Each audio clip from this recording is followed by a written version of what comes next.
Uma jovem de 21 anos procurou socorro em uma santa casa no interior de Minas após complicações de um aborto. Mesmo com a vida em risco, seu médico a denunciou à polícia, que a interrogou e a algemou no leito hospitalar. A jovem agora responde processo por homicídio duplamente qualificado, tentativa de aborto e ocultação de cadáver. O caso não é isolado. Pesquisas indicam que médicos e outros profissionais de saúde desafiam as leis do Brasil que obrigam o profissional de saúde a guardar sigilo sobre as informações que recebem de seus pacientes. Na semana passada, nós publicamos um vídeo falando exatamente sobre esse tema, a descriminalização total do aborto. E essa matéria do UOL, publicada dia 7 de julho deste ano de 2023, mostra o como esse assunto é importante e o como aquele vídeo que nós fizemos e publicamos estava no caminho certo da discussão.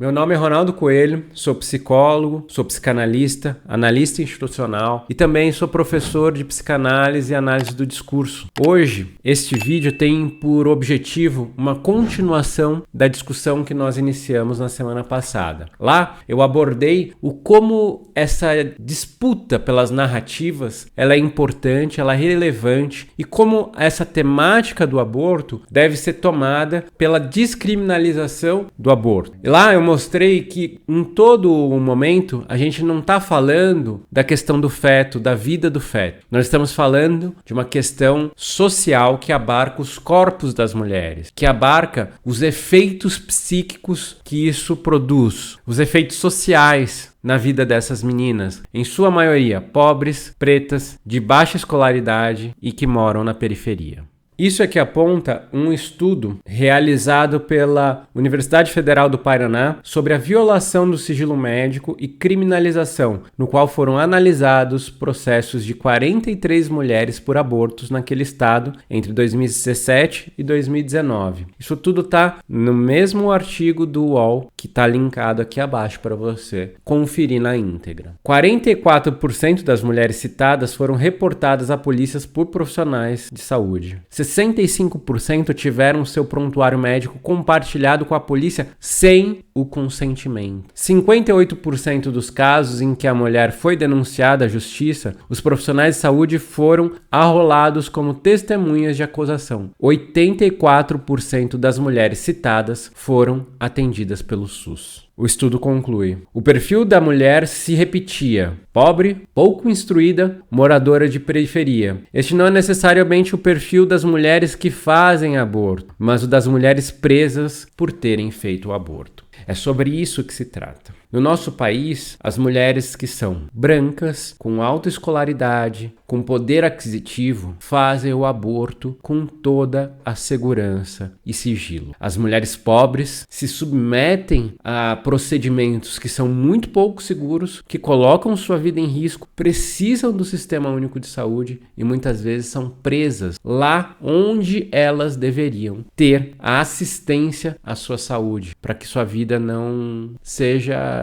ceifada por conta de tentar interromper uma gravidez não desejada. Nós sabemos no nosso país que mesmo o aborto legal, este que pode ser efetuado em situações de estupro, em situações onde o feto não constituiu o seu cérebro, em situações que colocam a risco a vida da mulher. Nós ficamos sabendo recentemente de um caso que ficou amplamente conhecido de uma menina de 10 anos que foi estuprada, estava grávida e os médicos se recusavam a fazer o aborto.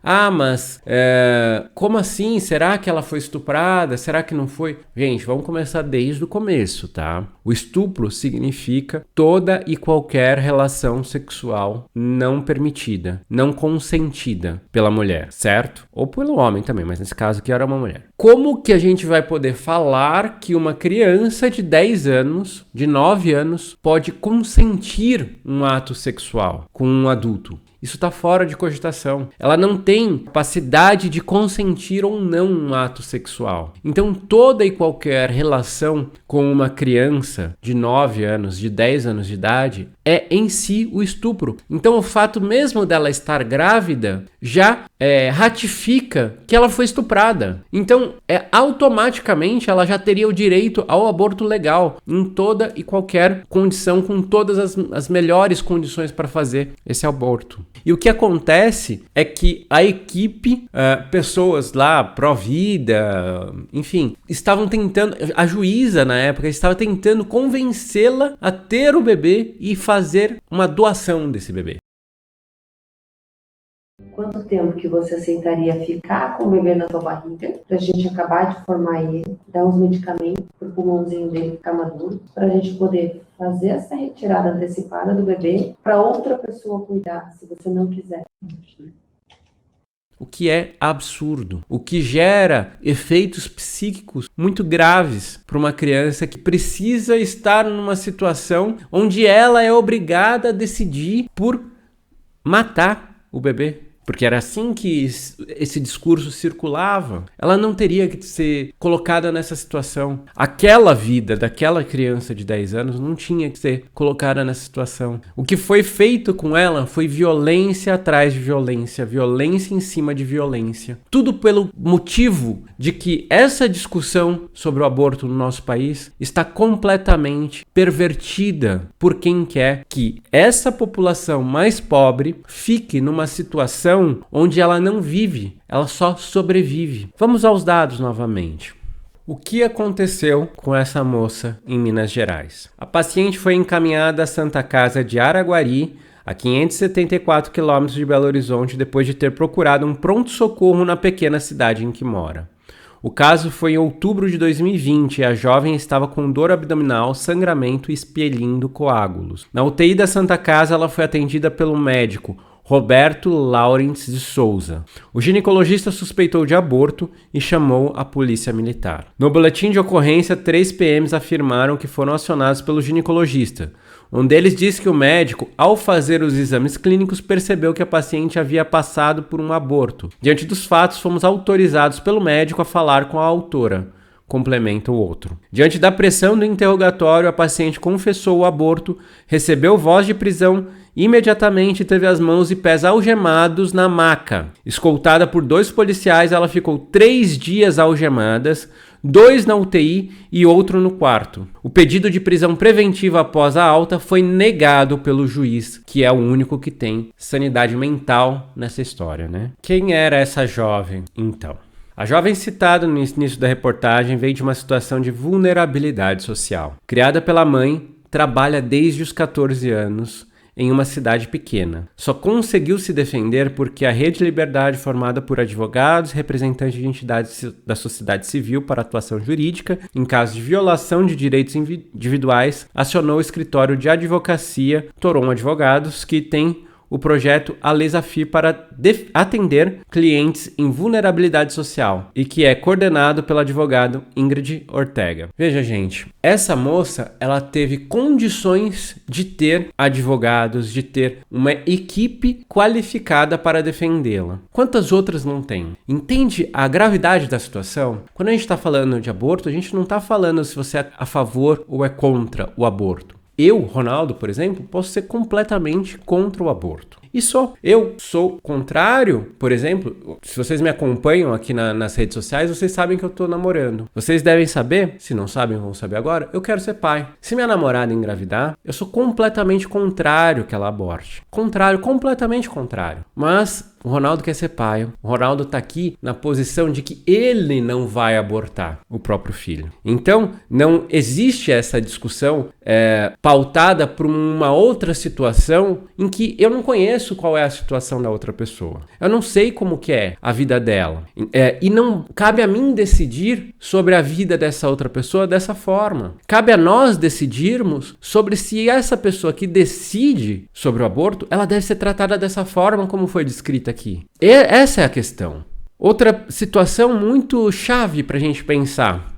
O álcool faz mal. O álcool faz mal à saúde. Mas eu sou completamente contra, por exemplo, que haja uma criminalização do álcool. Ou seja, a pessoa que vende o álcool vai presa. A pessoa que consome álcool vai presa. Não faz o menor sentido. Isso tem que ser tratado como um problema de saúde pública. Por quê? Porque as pessoas que se viciam no álcool, elas precisam ser cuidadas. As pessoas que estão numa situação de vulnerabilidade social, elas precisam ser cuidadas. No nosso país, como eu já disse e repito, as pessoas que têm dinheiro, que têm instrução, que têm condições de fazer o aborto em clínicas clandestinas, seja no nosso país ou em clínicas legalizadas fora daqui deste nosso país, elas viajam e fazem. Então, o que acontece é que, desta forma como está a nossa lei, ela faz com que mulheres que são novas, com baixa escolaridade, periféricas, elas são obrigadas, que não têm apoio familiar, elas são obrigadas a ter um filho, elas têm um filho e elas deixam, por exemplo, de sonhar, de se desenvolver profissionalmente para poder ter lá na frente um filho do qual ela consiga cuidar com dignidade. Esse tipo de política faz uma camada da população permanecer numa situação onde ela não vive, ela só sobrevive. Entende? Ah, Ronaldo, mas as mulheres deveriam usar métodos contraceptivos. É claro que elas deveriam. Uma coisa não exclui a outra. A questão é, se ela não usou o método contraceptivo, se ela se apaixonou por uma pessoa que sumiu. O homem, por exemplo, às vezes ele some. Ela tá ali apaixonada pelo cara. Quando ela avisa que tá grávida, o cara some. Imagina essa situação. E você, mulher, nessa situação. Ou alguém que você tá atendendo, você psicóloga, você psicólogo, psicanalista, que você está atendendo nessa situação, a pessoa some e ela se vê ali com um filho que ela nem queria ter, não foi planejado, sozinha, no começo da vida. Enquanto pessoas que têm dinheiro vão lá e fazem o aborto e ninguém nem fica sabendo. Essa mulher vai ter que passar por uma série de humilhações, vai ter que passar por julgamentos morais, religiosos, de toda e qualquer ordem. E mesmo assim, quando ela decide fazer, se ela é descoberta, se algo dá errado, ela pode ir presa. Às vezes, essa mulher já até tem outros filhos. Ela tem até 2 filhos, que seja. Imagina essa situação, onde a mulher tem já outros filhos que ela não abortou. E aí imagina que essa mulher vai ser presa e vai deixar 2 filhos, porque ela tentou um aborto e deu alguma coisa errada, ela foi parar na mão desse tipo de médico. E a reportagem faz uma discussão muito séria sobre a ética desse médico que quebra o sigilo e que denuncia essa mulher. Será que nós, na condição de profissionais de saúde, temos essa função de fazer esse tipo de julgamento? Não temos. Mas como cidadãos, nós não podemos nos furtar do nosso lugar profissional que nos autoriza a pensar sobre os efeitos psíquicos, os efeitos da constituição da subjetividade, os efeitos de sofrimento para essa pessoa, os efeitos que isso tem na constituição de uma sociedade onde uma parcela da sociedade é colocada para só sobreviver, onde esse tipo de situação impede que muitas famílias possam ser livres de fato, viver os seus sonhos de fato. Isso só pode quando existe uma família que ampara essa mulher que tem maior grau de instrução, essa mulher que tem maior poder aquisitivo. Então, a questão da descriminalização do aborto no nosso país precisa ser debatida para a gente resolver um problema sério de desigualdade social no nosso país. E se você pensa de fato o melhor para o nosso país, a gente tem que pensar na desigualdade que tem nesse país. Então, retomando, é necessário que nós sejamos a favor da descriminalização do aborto, porque o aborto ele acaba sendo crime só para a mulher. Hoje, o homem que abandona o filho, ele não é preso. O homem que some e que a mulher tem que ir lá na justiça provar que ele é o pai. Quando prova que ele é o pai, né?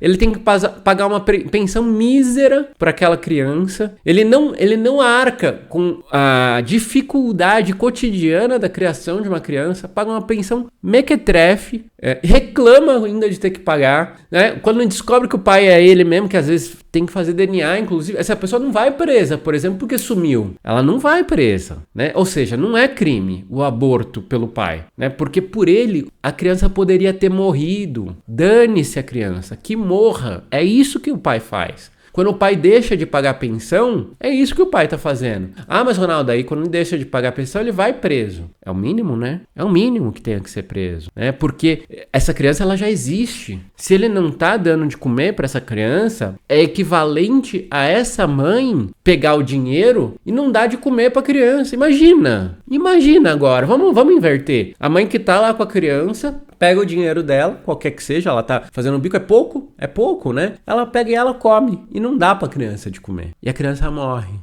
Imaginou a cena? Então, é inclusive sobre o fato da desigualdade recair sobre a mulher. E só sobre a mulher. Só. Então, nada mais justo da mulher poder decidir sobre o corpo dela. Aí vem dizer, mas Ronaldo, a questão aqui é porque é um homicídio. Amigo, não tem homicídio. Homicídio só existe se é considerado que a pessoa já está fora da barriga da mãe. É uma perversão do discurso. Esta parte merece um adendo importante. Primeiro que do ponto de vista legal, esse argumento é completamente inconsistente e equivocado. Quando estamos falando de vida intrauterina, sempre estamos falando de interrupção de gravidez. Mas vamos fazer uma breve reflexão acerca dessa argumentação sobre homicídio. Nós já mostramos aqui que as mulheres que mais sofrem com a criminalização do aborto são pretas, pobres, de baixa escolaridade e de periferia. É sobre os filhos dessas mulheres que estamos falando, pois as outras mulheres fazem seus abortos de forma sigilosa e com o maior respaldo médico. Se você que está me assistindo até agora se importa mesmo com o homicídio do fruto da gestação dessas mulheres, eu te pergunto, por que não ocorre a mesma comoção quando a polícia entra atirando na favela e mata essas crianças pretas e pobres, onde aí sim é homicídio? Quando mata essas crianças a queima-roupa, muitas vezes na frente da própria mãe, que mata sem o menor pudor uma criança que está em sua casa ou que está a caminho da escola, que mata o jovem que entrou para o tráfico porque entendeu que seria o melhor para a sua vida diante de tão pouca perspectiva. Em nosso país, diante desse cenário, ser contra a descriminalização do aborto por conta dos direitos do feto consiste em hipocrisia. Eu acho que é importante a gente ir caminhando por esse lado, porque, primeiro de tudo, a gente vai ter que pensar a descriminalização do aborto, né? Veja como, de novo, as coisas vão quase que se confundindo. Primeiro a gente tem que pensar se essa mulher ela deve ser presa ou não pelo que ela fez. Se você concorda comigo que ela não deve ser presa, assim como a gente viu aqui essa história, né? Se ela não deve ser presa, é necessário que haja uma descriminalização do aborto antes de qualquer coisa. E depois um processo de legalização, um processo de discussão de como que a gente faz isso, de como que as instituições têm que funcionar, de como que isso daqui tem que fazer para ser de uma forma em que se previna qualquer tipo de distorção que possa haver. Antes de tudo, a gente precisa descriminalizar para depois regulamentar, para depois legalizar as instituições, sejam elas do SUS ou sejam elas da rede particular. E por fim, é importante dizer que quem fala que, mas Ronaldo, se tiver descriminalização do aborto, as mulheres vão sair abortando aí adoidado, não vão nem se preocupar em usar preservativo, métodos contraceptivos. Se você está falando isso, você está completamente equivocado. Completamente equivocado. Só quem tem experiência clínica, que atendeu mulheres que passaram por essa experiência, sabe o quão é dolorido a ideia de realizar um aborto, o efeito psíquico que tem isso, tá? Essas mulheres já sofrem o suficiente. Os efeitos somáticos no corpo.